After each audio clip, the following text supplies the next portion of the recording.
Green.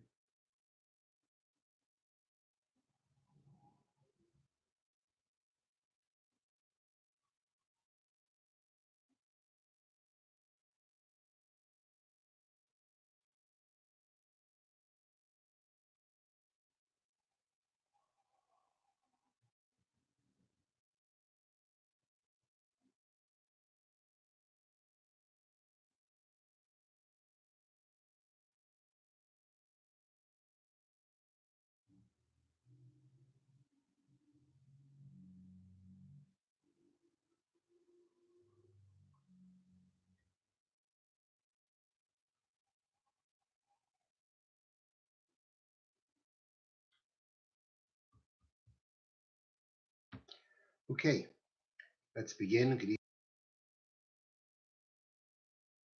Parsha Tzav, and we are going to be discussing a mitzvah that appears in a number of places in the Torah.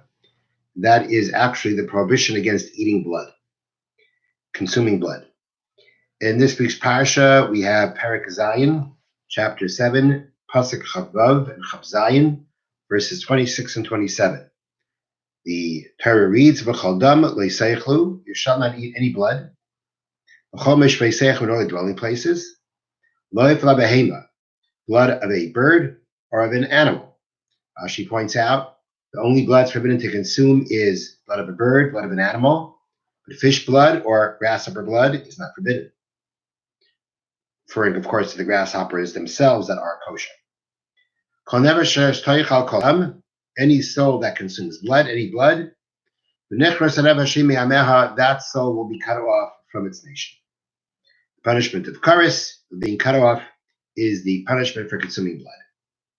There is a fascinating discussion amongst the commentaries as to how to understand this prohibition against eating blood. That to a certain level, why did the Torah forbid blood? Or how do we understand the prohibition of eating blood? And the first explanation I will share with you is explanation given by Rambam, by Maimonides, in his work, Moreh Nevuchim. Moreh Nevuchim, Guide for the Perplexed, the Rambam wrote. It's an explanation of the mitzvahs of the Torah. And the Rambam explains that the prohibition against eating blood resembles the mitzvah of karbonis in the sense that the Rambam writes in Moreh Nevuchim that the way to understand karbonis, what do karbonis do? Karbonis are as important as karbonis are in our service of Hashem when we had the Beis HaMikdash. Well, the commentaries really struggle to try to understand what is a carbon about, how does it work, what does it mean, what's its reason. You take the animal, you slaughter it, you get an atonement. It's clearly a very sublime form of service, but how do we understand that service? And according to many commentaries, it's primarily a chok. It's a mitzvah without a reason. The Rambam, Maimonides in Moreh Nevuchim, when he explains the mitzvah of karbonis, he explains that animal sacrifice has always been part of humanity. It was used originally as part of pagan worship, idol worship. And in order to draw us away from that kind of worship, Hashem took the same worship and turned it into a service of God. So according to the Rambam, sacrifices are a way that Hashem pulled us away from idol worship. In a similar vein, the Rambam explains the prohibition of blood. Now he speaks out that whatever form of idol worship was taking place at the times of the Torah, the idol worship itself did not condone consuming blood. But a very widespread belief was that blood is the food of shaitan, what we would call demons. These kinds of beings that are not from the positive side of things. And the demons, the belief was that demons, their food is blood. And if you drink blood, if you consume blood, you become one of them. And by becoming one of them, they reveal to you the secrets of the future. They know the future. They are these, metaphysical beings. They're beyond the physical. They're beyond the physical dimension and limitations that we have in our physical bodies. Time being one of them. And the belief is that the demons, they're beyond that. They can see into the future. And if you drink blood and become one of them, it will reveal to you the future. And if let's say you're not, strong enough to go ahead and drink blood because it's really disgusting, that's typically what it is. Then there's another solution people had. That is, you slaughter an animal, you gather the blood into a vessel or into a hole, and you eat the meat of that slaughtered animal that the blood came out of. You eat that meat around the blood. And basically, that's considered you had a meal with the demons. You ate the flesh, they ate the blood, and you became, friends, you became buddies, you became partners. And then again, they would come to in a dream to reveal to you the future. This was a widely held belief, writes the Rambam. And therefore, the Torah went ahead and Torah said that blood is going to be dealt with differently. Okay, number one, we find that blood is used in the service of Hashem. When the Mishkan, the tabernacle, was constructed and was inaugurated and dedicated, part of the process was to sprinkle blood on it. The Kohanim were inaugurated into their service. Blood was sprinkled on them. We know that sprinkling blood is the main part of the service of a carved sacrifice. If you don't sprinkle the blood of a sacrifice, it doesn't count. You could actually sprinkle the blood of the sacrifice and something can go wrong with the meat, but you fulfilled your obligation of bringing the sacrifice. So Hashem took blood and number one said no eating it, so it shouldn't resemble anything about that belief that by drinking the blood you join up with the Shadim. On the contrary, instead of it being Shadim food, it became part of the service of Hashem. And this blood that's used in the service of Hashem is never gathered. It's always sprinkled. It's spilled. When you bring a sacrifice, some of the blood is sprinkled on the altar, some of it is poured on the base of the altar. You're never gathering it together because the Torah was trying to take us away from this form of worship, or whatever you want to call it, this form of joining up with the demons. The Torah took us away from that by, number one, prohibiting the consumption of blood, and by using blood in the service of Hashem, not collected, but spilled. That is how the Rambam learns the reasoning behind the prohibition of consuming blood. Now, as I mentioned at the beginning of our class, this week's Parsha is not the only place that the prohibition about consuming blood is mentioned. It's mentioned in other places. It's actually mentioned in Parshas Achremos, which will be a few weeks from now. And there too, the Torah prohibits blood. The Psukim read, "The ish mi beis Yisrael, any man from the house of Israel, v'nagar agar b'seicham, or from the converts who live amongst them, asher yoichal kol dam, that will consume any amount of blood. V'nasati panai b'nefesh ha'icheles es hadam." Literally translation: I shall put my face. It means I will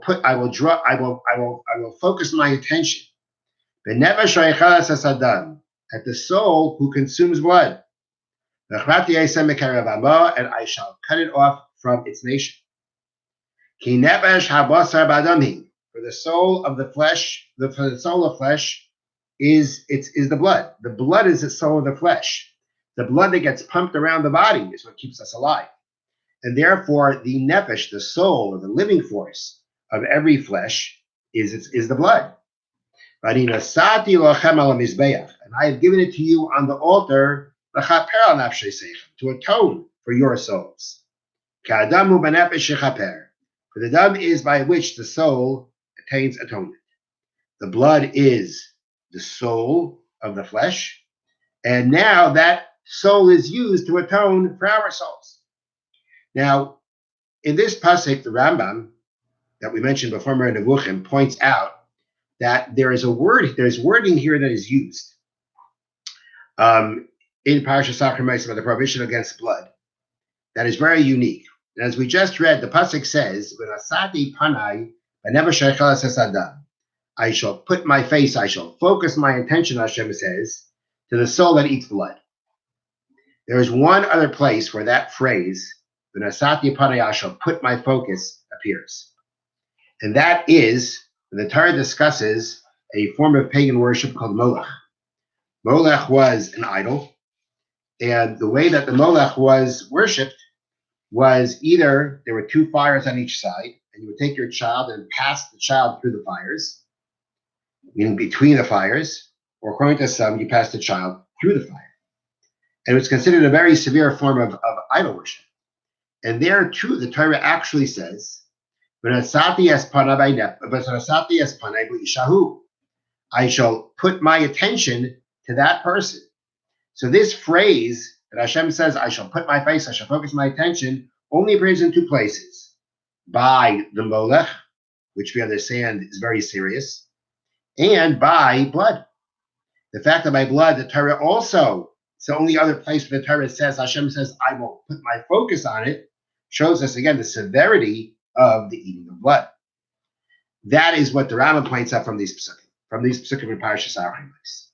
Now Ramban, like Nachman in these, in Parshas Achreimus, on the psukim that we just read, he starts off by saying that if you just read the pasuk here in Achreimus, so the Torah says, "Ki nefesh habasar b'dami," for the soul of the flesh is its blood.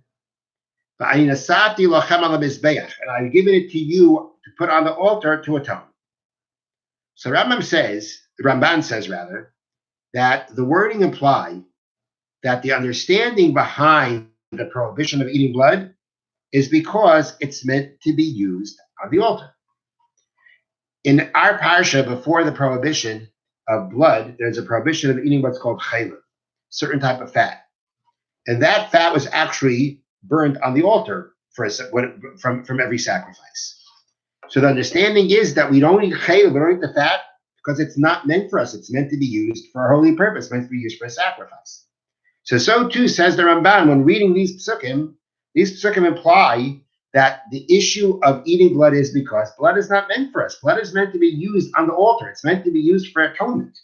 That's what it's meant to be used for, and therefore it's not appropriate that something that's really meant to be used for that purpose is something that we should consume for our personal use. That's what these psukim imply. Then the Ramban brings down the Rambam's explanation of Nebuchim that we just said. And he writes that although the words make a lot of sense, nonetheless, there are questions on it. And those questions are the fact that, as we just read in Parshas Achreimus, there is a stress. The Torah stresses the fact that the soul of the flesh is the blood. And in Parshas Achrei it says, and because of that, it's meant to be used for atonement for a soul. In later on, in Parshas Achreimus, the Torah mentions again. When the Torah says, "Ki nefesh habasar b'dami," for the soul of the flesh is its blood. No, I'm sorry, read that. Then again, there is in actually not Achreimus. Later on in Devarim, the Torah in Parshas Re'eh, the Torah says, "Rak chazak levapi achol adam," be strong and don't eat blood. Ki adam hu hanefesh, for the blood is the soul. You shall not eat the soul with the flesh. So in many places in the Parshas Tzav, there's no mention of any of this. But in other places, in Parshas Achreimus, in Parshas Re'eh, where the Torah again repeats the prohibition of blood, the Torah stresses the fact that the blood is the soul of the flesh. And therefore, it's meant for atonement. And therefore, you shouldn't eat the flesh with the meat. But there's always this stress about the fact that the blood is the soul of the flesh. There's no mention of what the Rambam says. The Rambam says the reason is because it was shaden food. And people believe it was shaden food, and the Torah is trying to take us away from that. But that seemingly has nothing to do with when the Torah says that the blood is the soul of the flesh, because the soul of the animal is the blood. That has nothing to what the Rambam says. And that seems to be the main focus of the Torah. And therefore, the Ramban offers a different explanation. And the explanation that the Ramban offers is the following. The Ramban says is that we know that everything was created for the purpose of man. Man alone has full recognition of God. And therefore, everything in the world was meant to serve man, including animals. But we know that when the world was first created, we know that when the world was first created, man was not allowed to eat animals. He was only able to eat vegetation. He wasn't allowed to eat animals. After the flood, and Noah came out of the ark, and he used animals to bring sacrifices to God, and God was very pleased with that. After that, the Torah then permits man to partake of flesh. As the Pasuk says, the Pasuk says, any crawling animal that's alive, like the vegetation of the ground, I have given it to you. So at a certain point, man was not even allowed to consume, to kill an animal for his own uses, but eventually Hashem allowed it. That now animals, again, in their capacity of serving man, now they would serve man also in the sense that man could consume them. Man would use them in a form of taking away their life. But the Ramban says that even when man was given permission to be able to consume an animal, so the meat was allowed, man was allowed to eat the meat, but the blood was never given to man for consumption. The blood would be used for sacrifices to sprinkle on the altar. The animal now, you can take the animal's life for your use, but you can use its flesh for consumption, for eating, but its blood you can't. The blood you cannot consume. It has to, the way it's going to serve man is for being part of sacrifices. And why was blood not given to man for the purposes of consumption? The Ramban explains, and I'll read to you the words. It is not appropriate for someone who possesses a nefesh, a soul, to consume a soul. Now, the soul being mentioned here is not what we call neshama. Neshama is a level of our soul that is unique to man. Animals don't have a neshama. Animals have a nefesh. They have a life force. And with that life force, they function, and they function with a certain intelligence.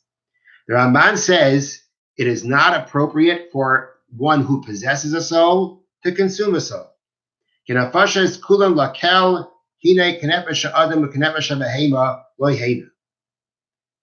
Soul is something that comes both to a man and an animal from God. And because of the soul of an animal has a certain level of intelligence. Of course, not the same intelligence of a human being, but the animal does possess a certain level of intelligence. In that sense, the animal soul is similar to the human soul. And because of their similarity, Hashem says it's not appropriate that you, who have a soul, who need a soul, should consume a soul. You have a soul and you need a soul and you function with a soul and you have intelligence because of through your soul. An animal is like that also. An animal also has that, not the same level as a man, but an animal has that also. And therefore, because an animal has that also, an animal has a nefesh, and blood is the nefesh, that's where the life force of the animal is. It is not appropriate that you, who possess a soul, should consume a soul, because your souls are very similar. And if you have a soul and you need your soul in order to live, it's not appropriate you consume a soul. Now again, you will be taking away the soul will not be existing anymore, but to consume the blood, which represents the soul, because that's where the soul was, it's not an appropriate thing to do. Not appropriate that you who possess a soul and live through a soul should be consuming what was the soul of an animal. And therefore, that blood is not for consumption, but it's used actually for a very sublime purpose, for sacrifices. But that is how the Ramban explains the prohibition of eating blood. The prohibition of eating blood is about the fact, as the Pasuk says, the blood is the soul, and you shall not eat the soul with the flesh. God gave human beings God gave us the permission to eat the flesh, but he didn't give us permission to eat the blood, because the blood is the soul. It's not appropriate that we who possess a soul should consume what was the soul of that. Then he offers another explanation. And the last explanation that he offers is very interesting in the sense that the Ramban explains in the following way. Again, working with the idea that blood is the life force of the animal. Because the blood is the life force of the animal, therefore, the qualities of the animal, the characteristics of the animal lie in the blood. That's where they are. Now, the Ramban writes that when a person consumes blood does not get broken down like other foods do. Blood basically is if I understand it correctly, is that blood is a liquid, or blood doesn't get broken down. It just kind of becomes part of you. It gets absorbed into your body. It gets absorbed into your bloodstream, gets absorbed into your body. It doesn't break down. And therefore, if we say that the blood is the life force of the animal, and therefore all the characteristics of the animal lie in its blood, when we consume animal blood, we are now bringing into ourselves the characteristics of an animal. It will have a negative effect on us. It'll make us more animalistic. And therefore, it is not appropriate, as the Ramban writes, it's not appropriate to mix together these two souls. Man has a soul, and man's soul is of a much higher level, much more sublime, much more refined. An animal soul is an animal. An animal just pretty much follows its instincts. And therefore, if we bring in animal blood into our being, that now brings the characteristics of an animal into our being and will have a negative effect on us. So this is the fourth explanation to the prohibition of blood. We started off the Rambam. The prohibition of blood is to go against the practice of consuming blood, because there was a belief that by consuming blood, you now will receive secrets of the future from demons. That's the Ramban's first explanation. Then the Ramban started off an explanation. We can only eat blood because blood is designated for the altar, therefore not appropriate for us to eat blood. The third explanation is that since the blood is where the soul of the animal is, it's not appropriate for we who possess a soul to consume what was the soul. And the fourth explanation is that the blood, if it's the life force of the animal, the characteristics of the animal lie in that. And if we now consume the blood, which doesn't get broken down, it just basically becomes part of us, that will bring animalistic characteristics into our being. These are the four explanations to the prohibition of blood. Now I'd like to go back to something at an early part in the Parsha. And an earlier point in the Parsha, which is Perek Vav, Pasuk Yud, the Torah says, I'm going to pull up the psukim here.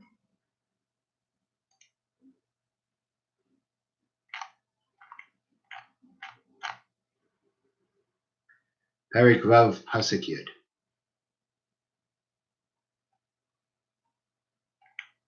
No, actually, Perek Vav, Pasuk Yud. Actually, before, I'm sorry. This is actually Pasuk Zayin. This is the law of the meal offering. Aaron, the sons of Aaron, shall bring it before God in front of the altar. When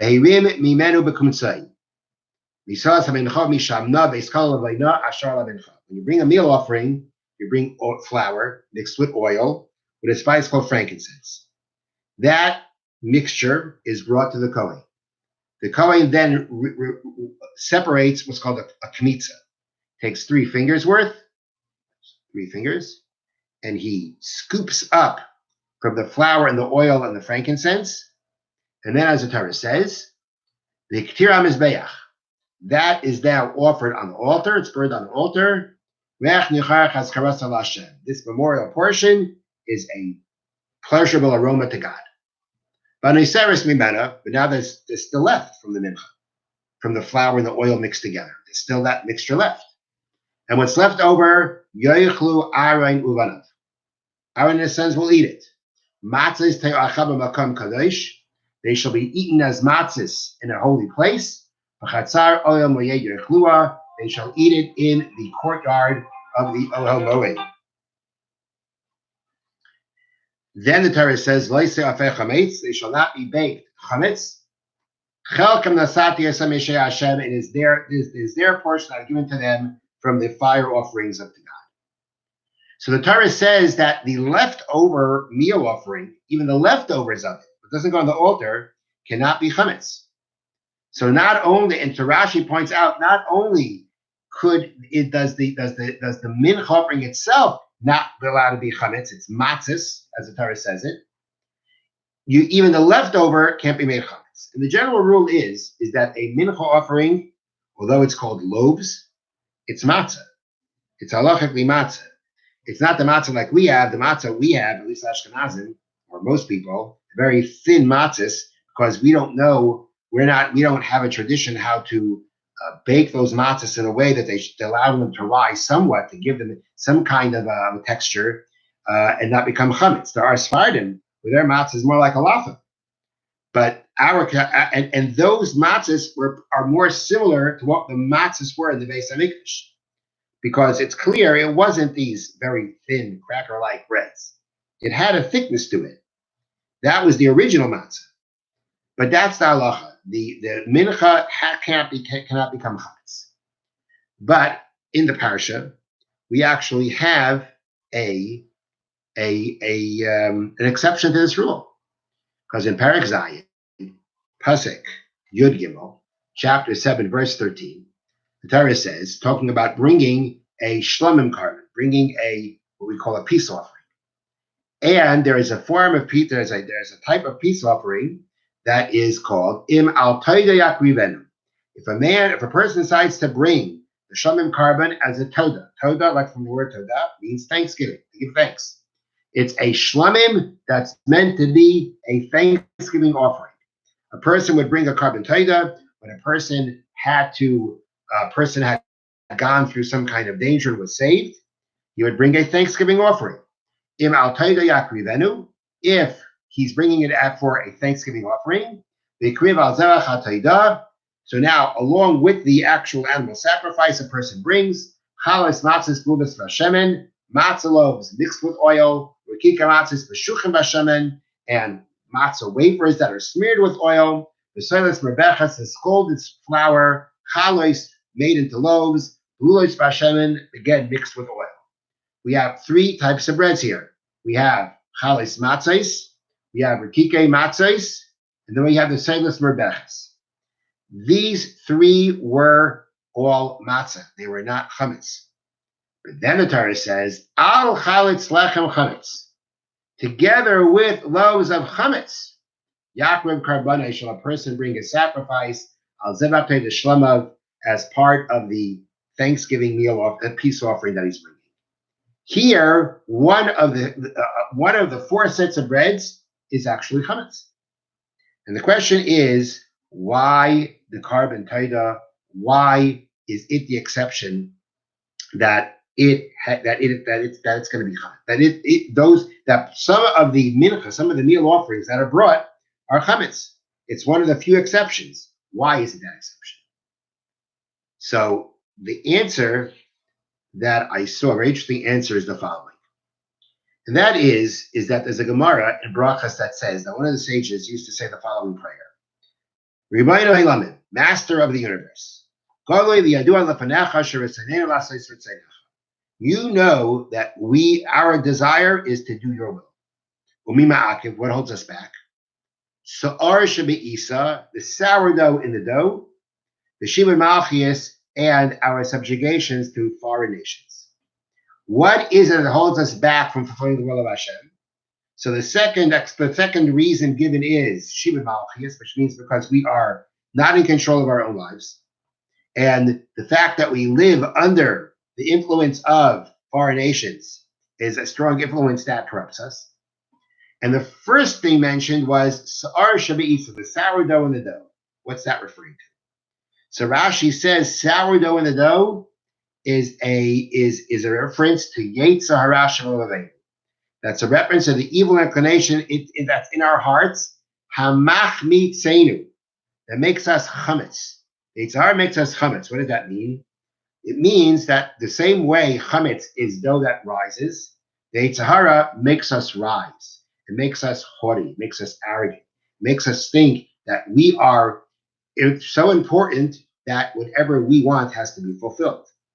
So the Yetzer Hara is compared to chametz. Sar shebeisa. You can have a form of chametz where the dough or the flour and the water stay together for 18 minutes. And then there's a form of chametz where you take a sourdough and you throw it into a dough, and it makes the dough rise. That's also chametz. So Sa'ar shebeisa, the Yetzer Hara, is referred to as chametz. And as Rashi said, the Yetzer Hara makes us chametz. It makes us rise. It makes us full of ourselves. And we have to therefore fulfill whatever we want. So the chametz represents or alludes to the Yetzer Hara. And therefore, we can now offer an explanation to why the carbon taida has to be chametz. And that explanation that I saw is that nowadays that we don't have a Beis HaMikdash and we don't have a carbon taida. So if let's say a person is very ill and they got out of the hospital, what do they do to express their thanks to Hashem? They say the Birchas HaGomel, the bracha of Gomel. It's a bracha that a person makes to thank Hashem for being saved. And in that bracha, a person says, Baruch atah Hashem Elokeinu melech haolam, blessed you Hashem, our God, King of the universe, HaGomel chayavim toivos, who bestows goodness on the guilty, Shigmalani kol tov, that has performed all good with me. We refer to ourselves, we say that God bestows goodness on the guilty. That means that whenever we thank Hashem for salvation, we recognize that we're not worthy of it. We're chayavim, we're guilty. We're not deserving of being saved. But Hashem has kindness on us anyway and saves us. That is the bulk of the bracha. That's the bulk of the bulk of the blessing. When you thank Hashem, you say, HaGomel chayavim toivos, who performs goodness to those who are guilty. That's part of the bracha. That means when we bring the Thanksgiving offering, we have to recognize that we're not worthy of it. It's God's kindness. So now let's look back. By the carbon taida, by the Thanksgiving sacrifice, you didn't make a bracha then. You didn't make the Birchas HaGomel. It was the offering of the sacrifice. That was the way you gave your thanks. But what about this idea of recognizing or declaring that we're not worthy of the salvation, that we're really guilty? Where did we have that when we wrote a carbon taida? When we make the Birchas HaGomel nowadays, that's what we say straight out. But where was that conveyed when a person brought a carbon taida? The answer given is the fact that we're bringing chametz loaves with the taida. The fact that we're bringing what represents the Yetzer Hara, what represents the evil inclination. That is, and the fact that we're bringing that with the Thanksgiving offering. Why are we mentioning the Yetzer Hara and inclination by a Thanksgiving offering? The answer is because that's where we remember, that's where we realize that we're not worthy of Hashem's salvation. We give into our Yetzer Hara too much. We're really guilty. We don't deserve His salvation, and He does it for us anyway, as we say in the Birchas HaGomel. When we don't say the Birchas HaGomel because we're bringing the carbon taida, the Thanksgiving sacrifice itself, that idea is brought out when we bring the loaves that are chametz. Because when we bring the loaves of a chametz represents evil inclination. And the representation of the evil inclination at this point is to remind us that we have one and that we give into it too much. And therefore we're not worthy of Hashem's salvation, but He does it anyway. That is where this concept is conveyed in the Thanksgiving offering. Thank you all for coming to listening into the shir tonight. May our study of Torah be a merit for all those who are ill, that they should be healed. For all those who are suffering during this very difficult period, that we should merit to be able to, as I like to say, we should merit to be able to come back together again, to daven, to learn together, to share simchas together. Be well.